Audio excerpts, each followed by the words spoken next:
Good morning दोस्तों, राधे राधे। आज मैं एकादशी का व्रत हूँ और आप लोगों को एकादशी व्रत की कहानी सुना रही हूँ। जितनी बहन भाई एकादशी का व्रत रहते हैं उनको ये कहानी सुनना अति आवश्यक होता है, क्योंकि बिना कहानी सुने व्रत का फल प्राप्त नहीं होता है। बोलिए, प्रेम से बोलिए एकादशी मैया की जय। प्रेम से बोलिए एकादशी माता की जय। गुड मॉर्निंग मेरे प्यारे बहन भाई, आप सभी लोगों को मैं एकादशी व्रत की कहानी सुनाने जा रही हूँ और फुल वाच के साथ इस कहानियों को आप लोग सुनिएगा, तभी व्रत का फल प्राप्त होगा।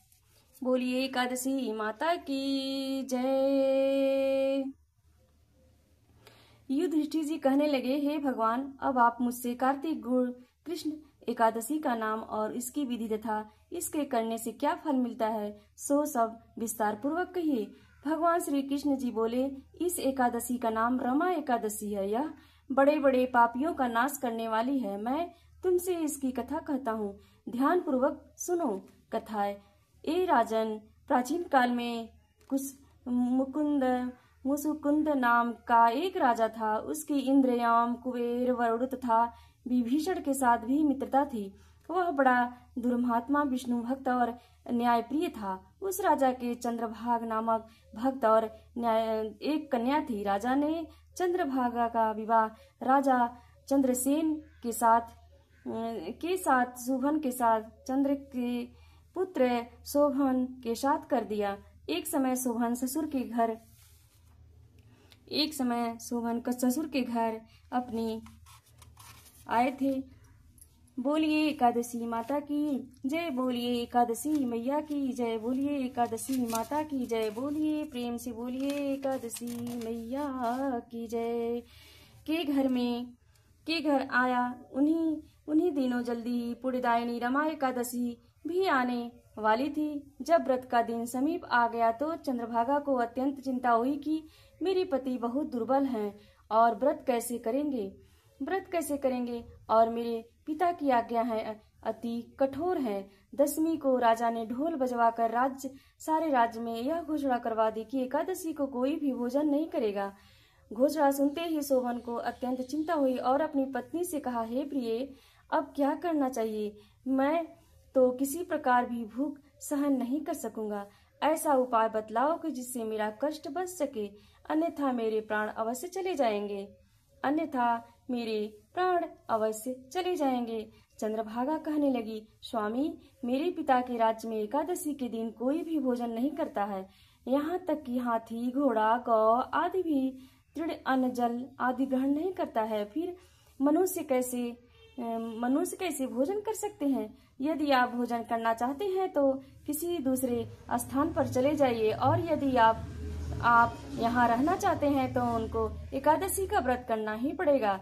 ऐसा सुनकर शोभन कहने लगा, हे प्रिय, मैं बहु व्रत अवश्य करूंगा। जो भाग में होगा वह देखा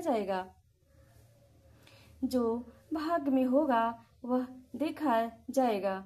शोभन कहने लगी, हे प्रिय, मैं व्रत अवश्य करूंगा, जो भाग में होगा वह देखा जाएगा। ऐसा विचार कर उसने व्रत रख लिया और वह भूख और वह प्यास से अत्यंत पीड़ित होने लगा। जब सूर्य नारायण अस्त हो गए और रात्रि को जागरण का समय आया, तब वह शोभन को अत्यंत दुखदायी प्रतीत हुआ। प्रातः काल होते ही शोभन के प्राण निकल गए। तब राजा ने उसका दाह संस्कार कराया, परंतु चंद्रभागा अपने पिता की आज्ञा से सती नहीं हुई और अपने पिता के घर में ही रहने लगी। रमा एकादशी के प्रभाव से शोभन को मंदरांचल पर्वत पर धान्य से युक्त तथा शत्रुओं से रहित एक सुंदर देवरूप नगर का राज्य प्राप्त हुआ। देवपुर सुंदर स्वर्ण खंभों पर निर्मित था और उसमें शोभन को बहुमूल्य वस्त्र आभूषण भी मिले। एक समय मुचुकुंद के नगर में रहने वाला सोम शर्मा नाम का ब्राह्मण तीर्थ यात्रा करता हुआ घूमता उधर जा निकला और उसने शोभन को पहचान लिया कि यह तो राजा का जमाई शोभन है। शोभन भी उसको पहचान कर अपने आसन से उठकर उसके पास आया और प्रणामादि करके कुशल पूछी। ब्राह्मण ने कहा, राजा मुचुकुंद, और आपकी पत्नी चंद्रभागा आपके वियोग में बहुत दुखी हैं। वैसे नगर में सब कुशल है। कुशल तत्पश्चात ब्राह्मण बोला, हे राजन, मुझको अत्यंत आश्चर्य हो रहा है कि ऐसा सुंदर नगर जो न कभी देखा न सुना, आपको यह मनोरम अद्भुत नगर किस प्रकार प्राप्त हुआ है। तब सोहन बोला, कार्तिक कृष्ण पक्ष की रमा एकादशी का व्रत करने से मुझे ऐसा नगर प्राप्त हुआ है। यह अस्थिर है। इस पर ब्राह्मण बोला, हे राजन, परंतु यह स्थित क्यों नहीं है और स्थित कैसे हो सकता है, सो आप मुझे बताइए, फिर मैं इसका उपाय करूंगा। शोभन बोला, मैंने इस व्रत को श्रद्धा रहित होकर किया है, अतः यह सब कुछ अस्थिर है। यदि आप मेरी पत्नी चंद्रभागा को यह सब वृतांत कहें जिससे वह इसका उचित उपाय करे तो यह स्थिर हो सकता है। बोलिए एकादशी मैया की जय। बोलिए प्रेम से बोलिए एकादशी मैया की जय। ऐसा सुनकर ब्राह्मण ने अपने नगर में लौटकर चंद्रभागा से सब वृतांत कहा। ब्राह्मण के वचन सुनकर चंद्रभागा बड़ी प्रसन्नता के साथ बोली, हे ब्राह्मण देवता, यह सब बातें आपने प्रत्यक्ष में देखी है या स्वप्न की बात कह रहे हैं।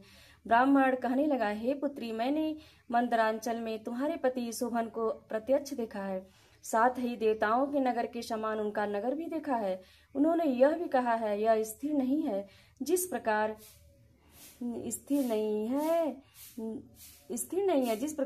स्थिर हो सके उसका उपाय करना चाहिए। चंद्रभागा कहने लगी, हे विप्र, तुम मुझको वहां ले चलो, मुझे पतिदेव के दर्शन की तीव्र इच्छा है। मैं अपने किए हुए पुण्य से उस नगर को स्थिर बनाने का प्रयत्न करूंगी।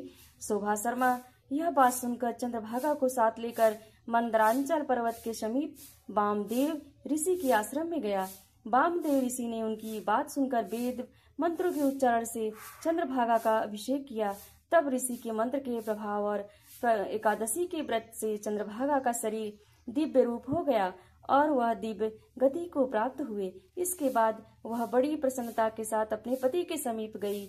अपनी प्रिय पत्नी को आते देखकर शोभन अत्यंत प्रसन्न हुआ और उसको बुलाकर अपनी बाईं तरफ बिठाया। चंद्रभागा कहने लगी, हे प्राणनाथ, आप मेरे पुण्य को ग्रहण कीजिए। अपने पिता के घर में जब मैं 8 वर्ष की थी तब से विधि पूर्वक एकादशी के व्रत को श्रद्धा पूर्वक करती आ रही हूँ।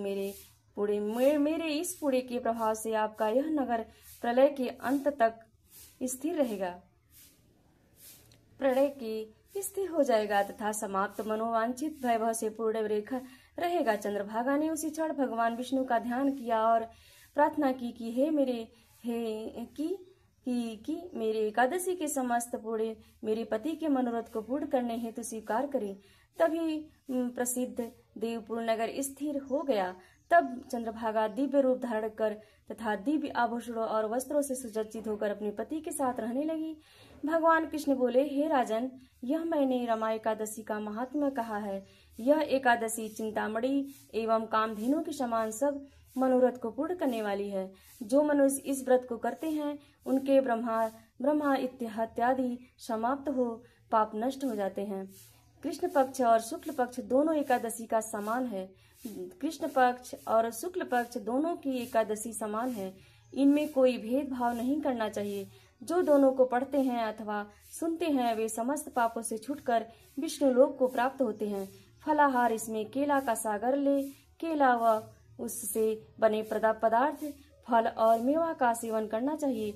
बोलिए प्रेम से बोलिए एकादशी माता की जय। प्रेम से बोलिए एकादशी मैया की जय। प्रेम से बोलिए विष्णु भगवान की जय। प्रेम से बोलिए लड्डू गोपाल की जय। प्रेम से बोलिए तिरुपति बाला भगवान की जय।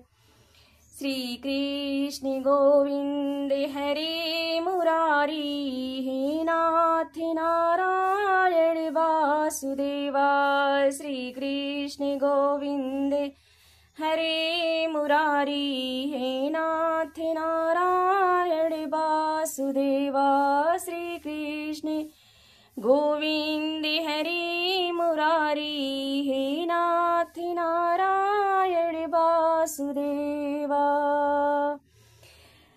गोविंद मेरी यही प्रार्थना है, भूलो न मैं कभी नाम तुम्हारा। निष्काम होकर दिन रात गाओ, कृष्ण गोविंद दामोदर माधवेति। देहांत काले तुम सामने हो, देहांत काले तुम सामने हो, बंसी बजाते हो मन को लुभाते। श्री कृष्ण गोविंद हरे मुरारी, हे नाथ नारायण वासुदेवा। गाते यही मैं, गाते यही मैं, तननाथ त्यागूं, गाते यही मैं तननाथ त्यागूं। श्री कृष्ण गोविंद माधवेति, गोविंद दामोदर माधवेति, गोविंद दामोदर माधवेति। श्री कृष्ण गोविंद हरे मुरारी, हे नाथ नारायण वासुदेवा। श्री कृष्ण गोविंद हरे मुरारी, हे नाथ नारायण वासुदेवा। श्री कृष्ण गोविंद हरे मुरारी, हे नाथ नारायण वासुदेवा।